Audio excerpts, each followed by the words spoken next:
হাওড়টা আমাদের একটা সম্পদ, তাই না? বাংলাদেশের একটা অত্যন্ত গুরুত্বপূর্ণ সম্পদ, কিন্তু আমি দেখছি হাওড় অনেক কারণে অনেক ঝুঁকিতে পড়ে যাচ্ছে, যে কারণে আশা এবং সেটা এই যে জাল, অবৈধ জাল, চায়না দুয়ারি জাল, তারপর ইলেকট্রিক শক দিয়ে মাছ ধরা, তারপর এমনকি যে সড়কটাও নতুন করা হয়েছে না মিঠামইন অষ্টগ্রাম, ওইটারও মধ্যেও মানে এমন আছে যে পানি চলাচলের কিছু সমস্যা তৈরি হবে এবং হচ্ছে অলরেডি। তা আমরা সেটার জন্য একটু দেখতে আসছি যে সড়ক মন্ত্রণালয়ের মাধ্যমে ওটাতে কিছু কালভার্ট বাড়ানো যায় কিনা, কিছু ব্রিজ বাড়ানো যায় কিনা, কারণ মাছের ক্ষতি করে আমার এই সৌন্দর্য বৃদ্ধি বা উন্নয়ন দেখানোর কোনো সুযোগ নেই।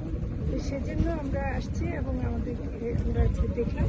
তবে যেটা সবচেয়ে ক্ষতিকর এবং সেটা আপনাদের মাধ্যমে বলতে চাই যে এই যে অবৈধ জালের ব্যবহার এবং এগুলো বিক্রিও হচ্ছে যেমন, কিন্তু জেলেরাও ব্যবহার করছেন, এটা কিন্তু বন্ধ করতে হবে এবং এটার জন্য ব্যাপক জনসচেতনতা তৈরি করতে হবে। অনেক ধন্যবাদ, থ্যাংক ইউ।